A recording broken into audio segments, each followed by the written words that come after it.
back, everyone. My name is Patrick. You're watching the Oilers Rundown. Thought we'd talk a little bit about the trade deadline today. So let's get started. We are now less than a month away from the March 3rd trade deadline, and every Oilers fan wants to know, what are the Oilers going to do? We believe they're going to target a defenseman and possibly 1 to 2 depth forwards. A right shot center appears to be a priority, with the Oilers looking at Nick Bjugstad of the Arizona Coyotes and Noel Acciari of the St. Louis Blues. If you ask me how many trades I think we end up seeing from the Oilers between now and the trade deadline, I will go with 3. There are a lot of factors that come into play, but I'm guessing 3 trades based on the following happening. Number 1, moving Jesse Puljujarvi and possibly Warren Foegele. Number 2, acquiring a defenseman. And number 3, acquiring a depth forward. It's possible that Jesse Puljujarvi or Warren Foegele are involved in the acquisition of a defenseman or a forward, or that everything happens in one large trade. So it's hard to know for sure exactly how many trades we see. I was watching Oilers Nation every day, and they brought up an interesting trade idea. What about Columbus Blue Jackets forward Gustav Nyquist?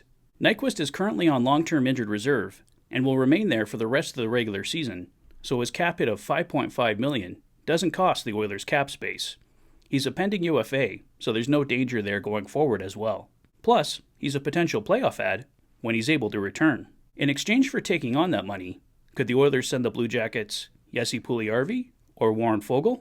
Puljujarvi might be easier, as his contract expires at the end of the year, but if the Blue Jackets are looking for a roster player, maybe they would take a flyer on Foegele. The Oilers might have to include a draft pick as well, but as long as it's a 4th rounder or later, it's definitely something that sounds interesting to me.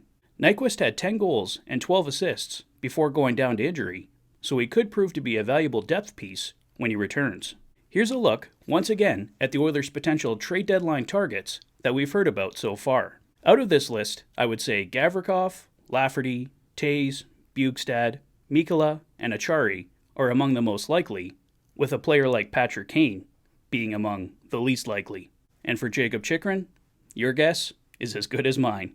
For players going out, all eyes are currently on Jesse Puljujarvi. As we've discussed at length, something could happen with Jesse as soon as this week.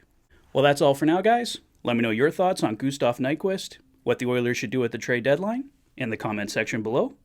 If this is your first visit to the channel, and you like what you see, please consider liking and subscribing for all the latest Oilers content. You've been watching the Oilers Fanatic. Thanks for being a fan. Take care, guys. I'll see you soon.